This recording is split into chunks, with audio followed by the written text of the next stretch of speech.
beating Josh Warrington, overcoming all kinds of dirty tactics on enemy territory. Then he went to Ireland against... He's a plus 460 underdog, is Joet Gonzalez, and he's made this walk twice before. Obey my commands, touch shots all times, play Olympia. Buena suerte. Good luck to both of y'all. Luis Alberto Lopez, 11 consecutive wins, 8 by stoppage since he lost to Ruben Villa, who we saw earlier on tonight, put on a spectacular performance in May of 2019. He said, that night, I realized I was doing everything wrong. Since then, he's changed his attitude, his mentality, and tonight he steps into the ring for the second time as a world champion to defend his belt against Joet Gonzalez, a man intent on making his dream and his family's dream of becoming a champion come true this evening. So what you're going to see tonight is conventional fighters. They use their skill to maintain their most favorable attributes. For Joet Gonzalez, that's going to be controlling distance outside at times, but it's more of a volume effect. He likes to let his hands go. He uses the high guard, and he likes to punch off of that high guard. First warning from referee Lawrence Cole for a low blow. Whereas you have the unconventional fighter, he uses instincts. He uses unorthodox rhythms and techniques to offset conventional boxing mechanics.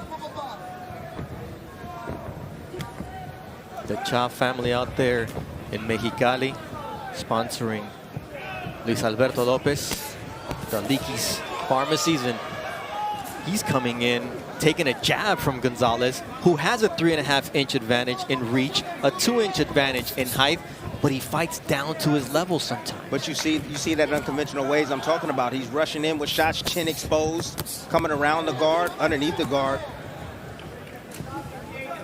But somebody's got to make him pay, right? Yeah. Joet does with that right hand. That's the shot that's open for Joet. It's the right hand. Beautiful right hand. And the jab as well, because you can isolate. You can isolate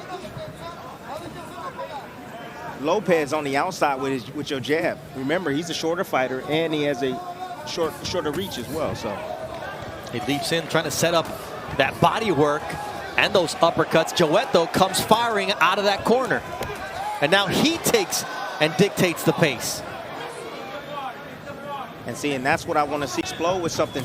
There it is right there. You see that looping right hand? That's his favorite combination. That's how he closes the distance. He throws power, he gets you to bag out, and then that jab tries to split the guard right there. Ooh, that was an uppercut that barely missed. Good defensive work for Gonzalez, who then goes to the body with the right hand. You can feel the tension between the unorthodox fighter and the fighter who is technically sound here as round one comes to a close. Gonzalez, you see how he's coming around the elbows, going down to the body, and eventually he will catch him in between with those shots. And Shakur's a 2-division champion. He'll be fighting for the vacant. Nice combination there from Lopez. Well, you like my pronunciation? Yeah, I love your pronunciation, but I also like that hook that Lopez just threw. Stop. Pick him up, all right? That was off the hip. Now it's a warning for Gonzalez for punching on the hip. You see the way Lopez attempts to evade punches, and then he digs to the body. Another questionable blow downstairs from Joet. Flurries from Lopez. Joet's doing a good job right here. Challenging for the third time at 126 pounds. Lands a very nice overhand right from the outside, and he does it again. That right hand is the money punch for Joet tonight. That jab is coming back low.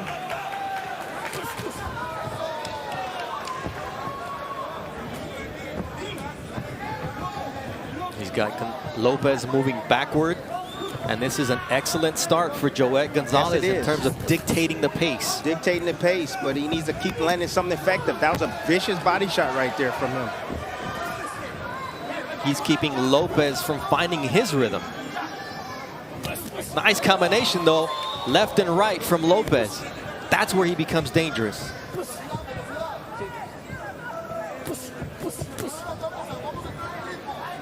But I like the sense of urgency from Gonzalez. Pretty, but he's fighting like it is. No doubt about it. You remember when I asked him, do you feel like you have a chip on your shoulder tonight? And he says, I have to fight that way, as Lopez lands a nice right hand, trying to close the gap on Gonzalez. But you see the defense coming from Gonzalez, but what you need to see is the counters in between those shots. That's important for the judges.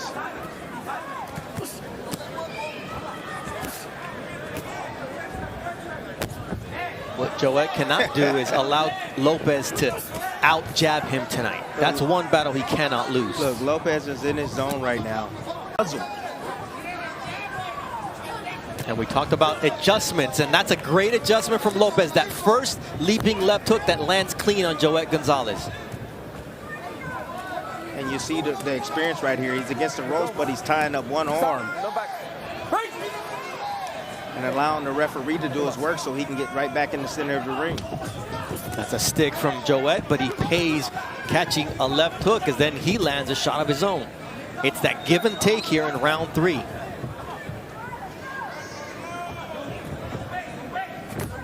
Good jab. Ooh, Them punching shots the gloves, but still. You see how hard they are. Yes. Them some hard shots.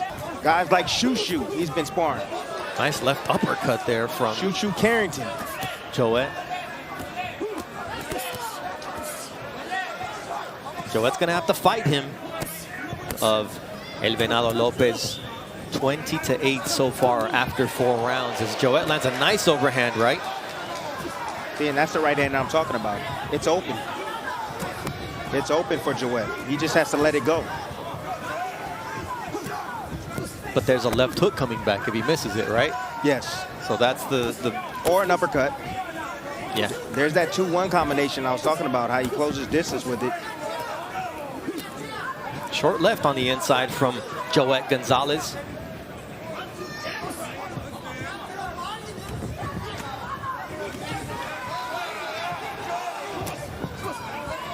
Double left, triple it up, does El Venado Lopez. And then he looked left and looked right, and then he shot an uppercut right up the middle.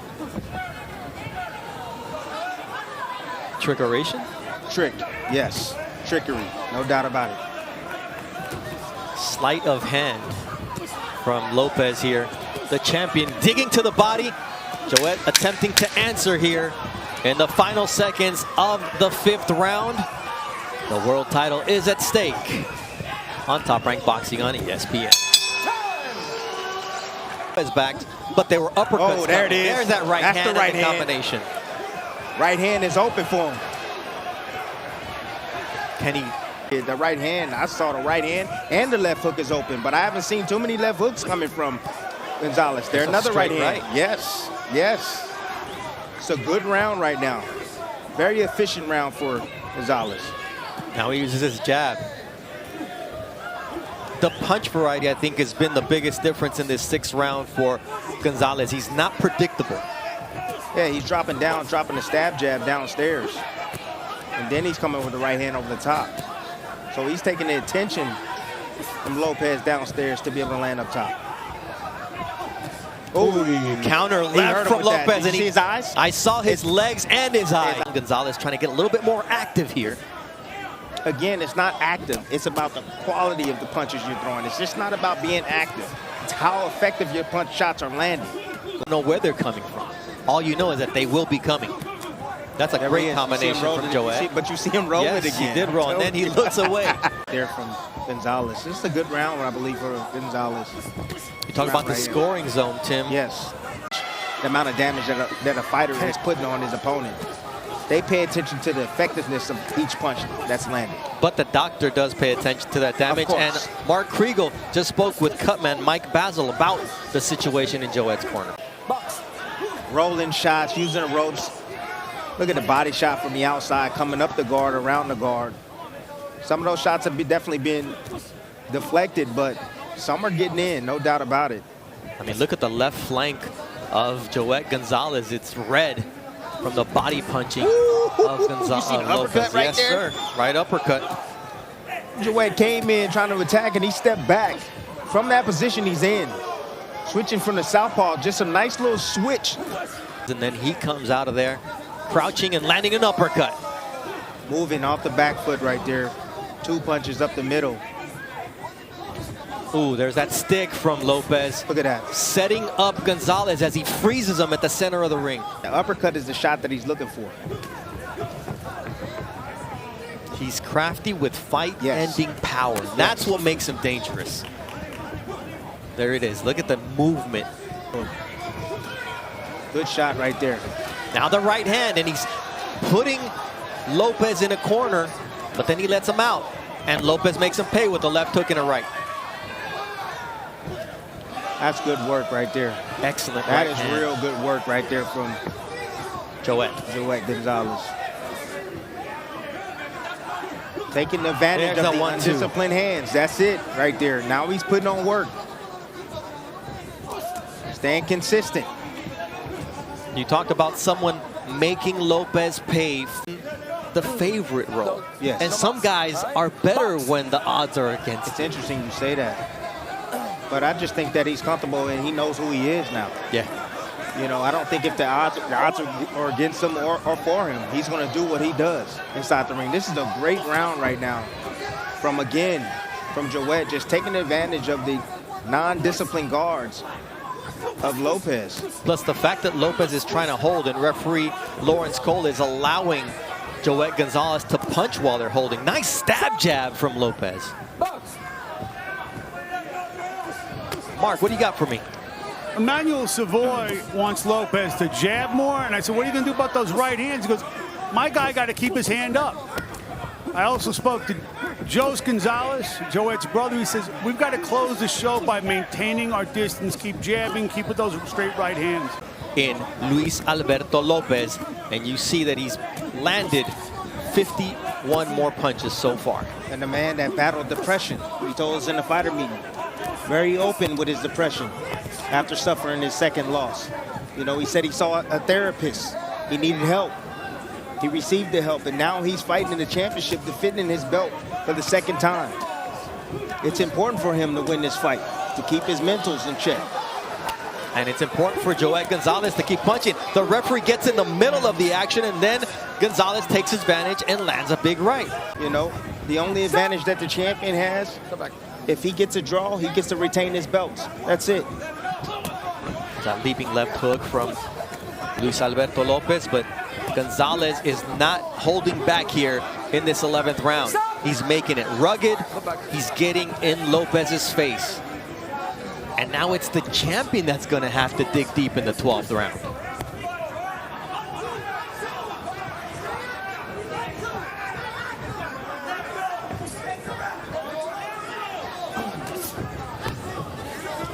Look at that move right there from the champion.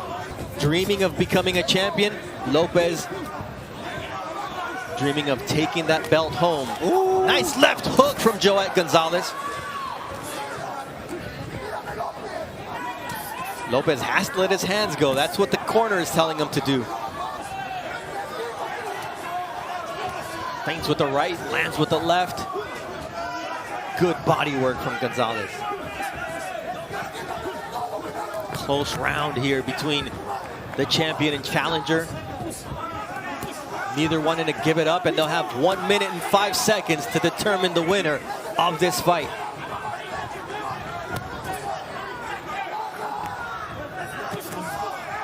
Quick flurries from Lopez. Nice left hook from Lopez.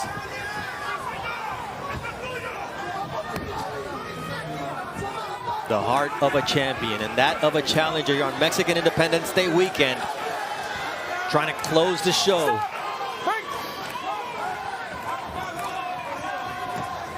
Half a minute left. Joet Gonzalez's boxing life at stake here, and Lopez's belt is in play. His career at stake for Gonzalez, and he's fighting like it right now. Both guys are having their ways and having their moments in this round, but the one that's being the aggressor is without a doubt Joet Gonzalez. Lesson learned from that loss against Isaac Dogbe. It's gonna be in the hands of the judges. And I don't know what they're going to write on their scorecards because it's been an extremely close fight. And still, IBF Featherweight Champion of the World, Luis Alberto